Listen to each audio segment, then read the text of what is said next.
हर हर महादेव। नमः पार्वती पते हर हर महादेव। बोली गुरुदेव भगवान की। हरि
क्रोध के द्वारा किया हुआ यज्ञ, पूजा पाठ जो भी किया जाता है उसका फल प्राप्त नहीं होता।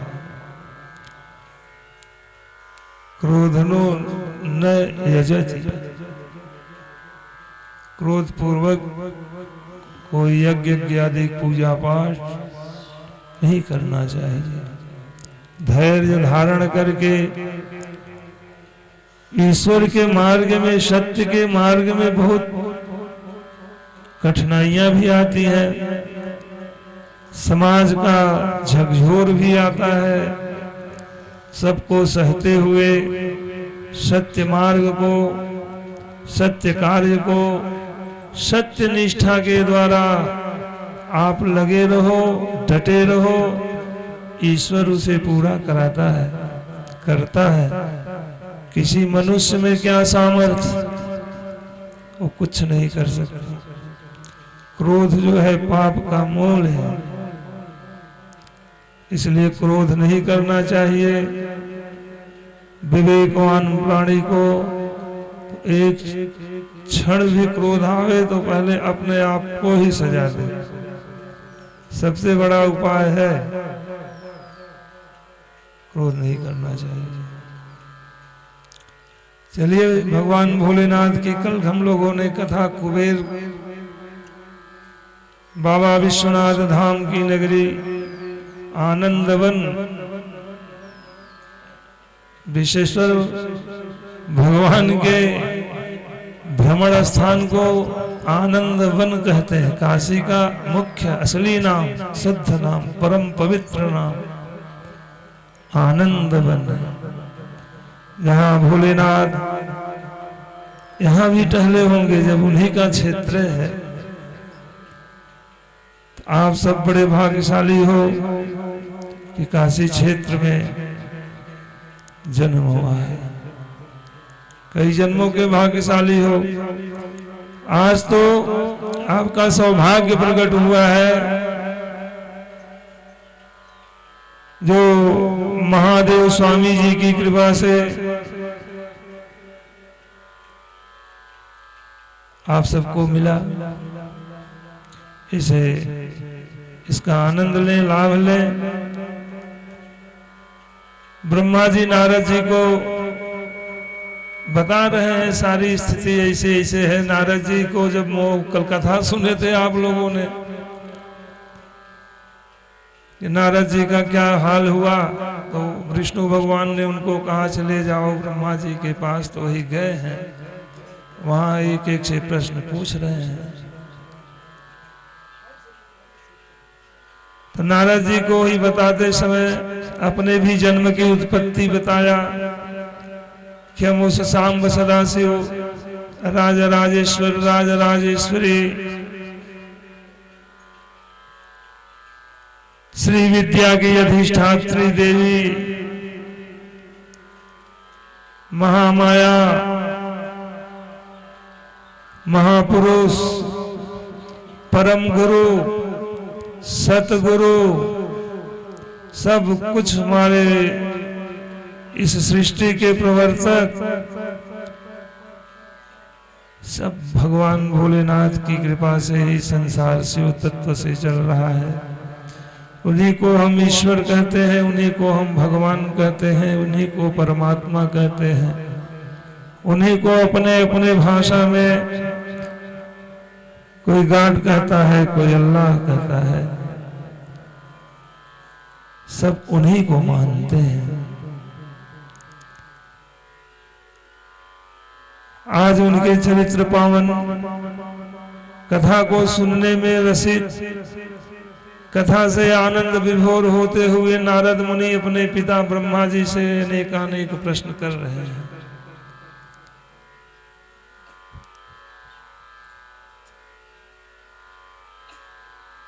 ब्रह्मा जी बताते हुए कहते हैं, नारद, जब हम प्रजा भगवान की आज्ञा से, शिव की इच्छा से इस सृष्टि का आरंभ किए, तो ये दक्ष प्रजापति, सप्तऋषि, अन्य बहुत से ऐसे ऐसे देव उत्पन्न हुए।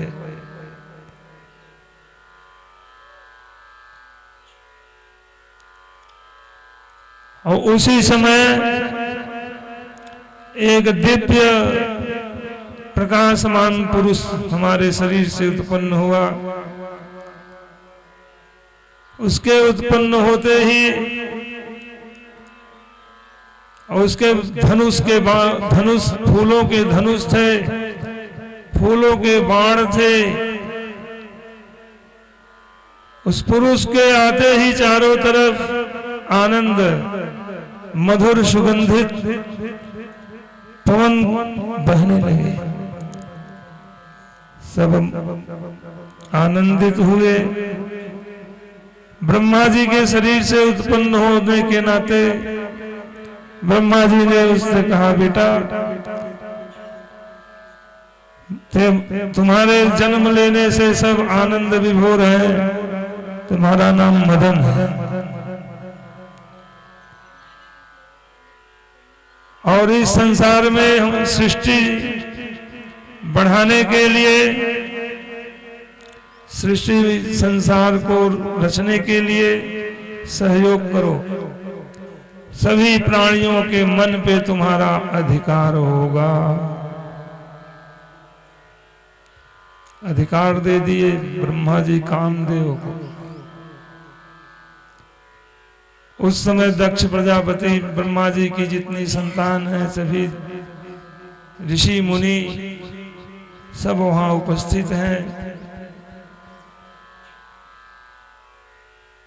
कामदेव उसी समय ब्रह्मा जी के तेज से कन्या का प्रादुर्भाव हुआ। उसका नाम है संध्या। संध्या जो है प्रकट होकर पिता को, भाई को, सबको वहां यथोचित सबका सम्मान किया। कामदेव अधिकार पा करके परीक्षा लेने के लिए उस समय देवी देवता सब देव जितने देव गंधर्व सब थे वहां पहुंच गए। ब्रह्मा के द्वारा दिया हुआ अधिकार मदन कामदेव के दिल में हुआ कि जो हमें यह अधिकार मिला है इसका प्रयोग भी हो जाए। इस समय यहाँ सब उपस्थित हैं। कामदेव ने अपने धनुष पे अपने 5 बाणों को चढ़ा करके पांचों प्रकृतियों को मोह लिया। वहां सब कामातुर हो गए। स्त्रियों को देखकर काम की अधिकता बढ़ती है। संध्या नाम की वह ब्रह्मा की पुत्री उस समय कामदेव के प्रभाव से सबका विवेक खो गया।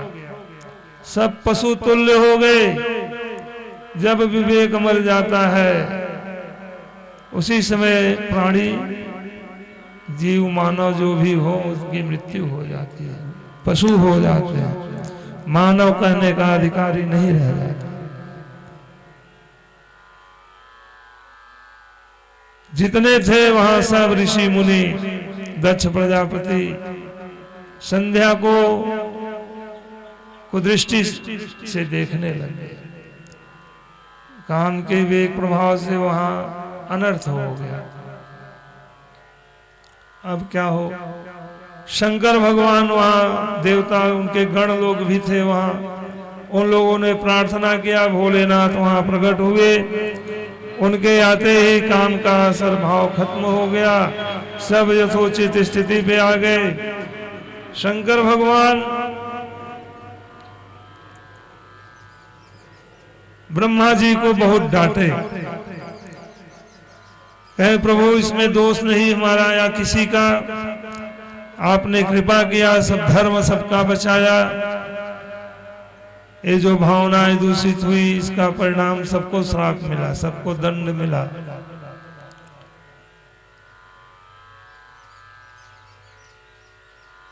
और कामदेव को ब्रह्मा जी श्राप दे दिए कि तू अधिकार पा करके अपने इस अधिकार का दुरुपयोग किया, इसलिए जा तू शंकर जी के ज्योति से दिव्य दृष्टि से तू भस्म हो जाएगा, तेरा अस्तित्व नष्ट हो जाएगा। फिर भी वो विलाप किया कि हम समझ नहीं पाए, हम भी आपके पुत्र हैं। अभी कल की ही बात है, कल मेरा प्रादुर्भाव हुआ, हमको वह मिला, हमने की परीक्षा लेने के लिए क्या क्या सही हो सकता है या गलत हो सकता है, प्रयोग किया।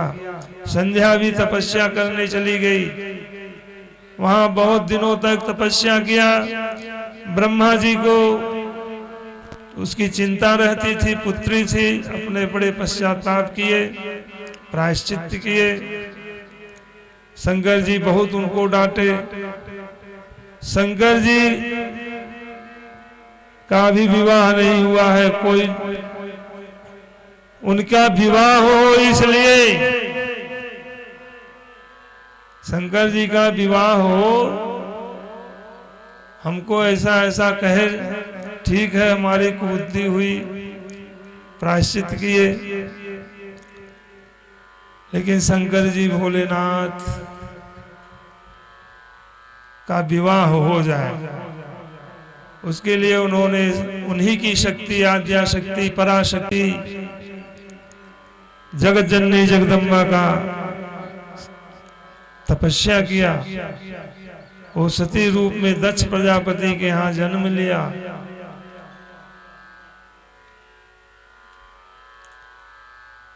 ये सती माता की कथा उस दिन आप लोगों ने सुना था, वही चीज सब नारद जी को बताते हुए संध्या तपस्या करते करते तो ब्रह्मा जी वशिष्ठ जी को कहे कि हमारी हिम्मत नहीं होती उसके सामने जाने के लिए, आप जाओ, उसे दीक्षा दो, उसकी मुक्ति का साधन बताओ। इस रूप में भी मत जाना, उस समय तुम भी थे, तुमसे बात नहीं करेगी वो। ब्रह्मचारी का दूसरा रूप बना करके गए।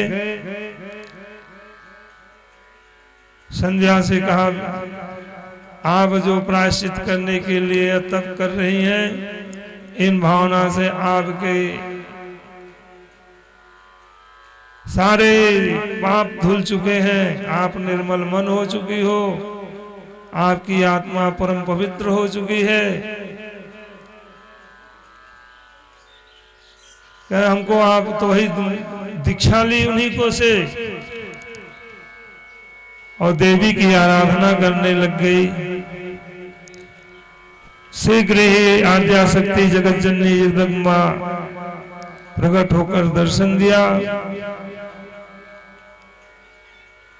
वशिष्ठ जी, ब्रह्मचारी वशिष्ठ जी के बताए हुए मार्ग से वह जाकर के यज्ञ कुंड में समा गई और अपने शरीर को दो भागों जल गई। वही प्रातः संध्या और सायं संध्या हुई है।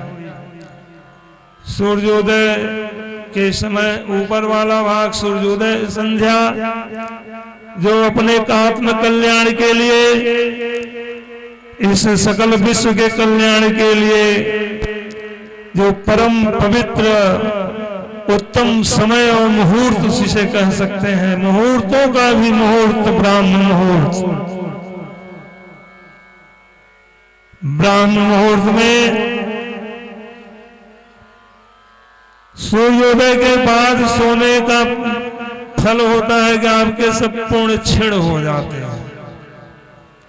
जो ब्राह्म मुहूर्ते या निद्रा पूर्ण क्षय कारिणी, ब्राह्म मुहूर्त की जो निद्रा होती है वह पुण्य को क्षय करने वाली होती है, पुण्य का नाश करने वाली होती है।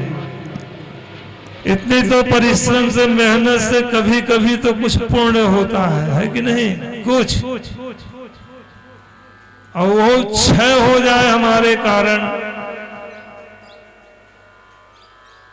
जान लीजिए, यथा देवे तथा मंत्रे, यथा मंत्रे तथा गुरो, यथा स्वात्मन्येयम भक्ति क्रम प्रिय।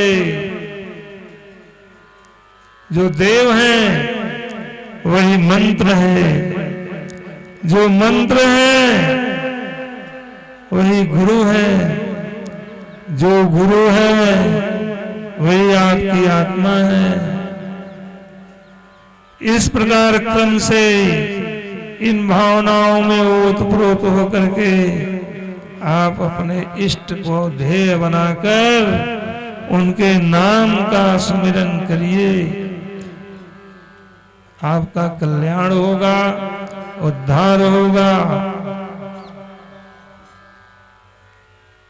भगवान भोलेनाथ का कथा सुनते हुए नारद जी परम आनंदित होते हुए अपने पिता से एक एक बात पूछ रहे हैं। संध्या, प्रातः संध्या, सायं संध्या, दो रूप में उनका हो गया। इस संध्या काल में उनको वरदान दिया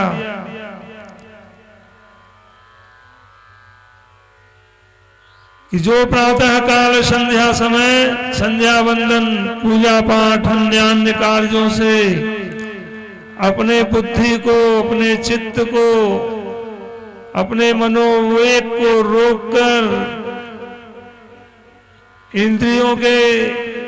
इंद्रियों का पराभव करके, दमन करके इस दोनों समय प्रातः संध्या काल के समय जो पूजा पाठ, जप तप, दान इत्यादि का स्नान व्रत किया जाता है, वह परम कल्याणकारी आनंददायिनी होती है। यह संध्या का महात्म्य है, ब्रह्मा की पुत्री संध्या। और वही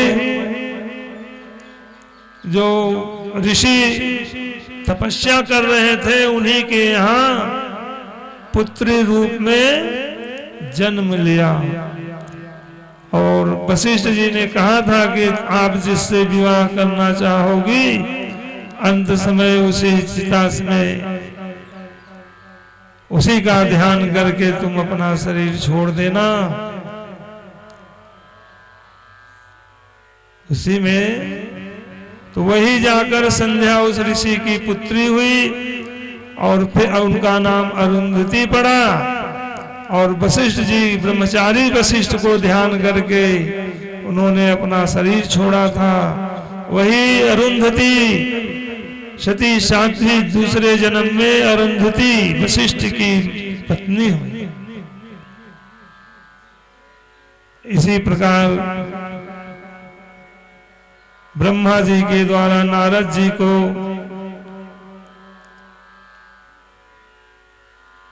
सती को भी इसी प्रकार ब्रह्मा जी, दक्ष जी सब तपस्या करके शंकर, ब्रह्मा जी तो खाली भगवान का विवाह हो जाए इसी पर में परेशान थे। उनको लगता हमको इतनी बड़ी बात कहें, लेकिन इनका विवाह हो जाए तो हम खुश हो जाएंगे। तो उनका विवाह कराने के लिए आद्या शक्ति, जग उन्हीं की शक्ति, पराशक्ति, आह्लादनी शक्ति से का तपस्या किए, प्रकट होकर के आशीर्वाद दिया। भगवान की इन्हीं सब अलौकिक कथाओं को अपने हृदयंगम, हृदय में अस्थायी रूप से रखने के लिए चलिए भगवान का 2 बार नाम लिया जाए और खूब प्रेम से यही सब आप लोग किया करिए। जय शिव शंकर नमो नमो, जय शिव शंकर, जय शिव शंकर नमो नमो, जय शिव शंकर नमो नमो, जय श्री कृष्ण नमो नमो, जय श्री कृष्ण नमो नमो, जय श्री शंकर नमो नमो, जय शिव शंकर नमो नमो, शिव शंकर नमो नमो, जय शिव शंकर नमो नमो, जय शिव शंकर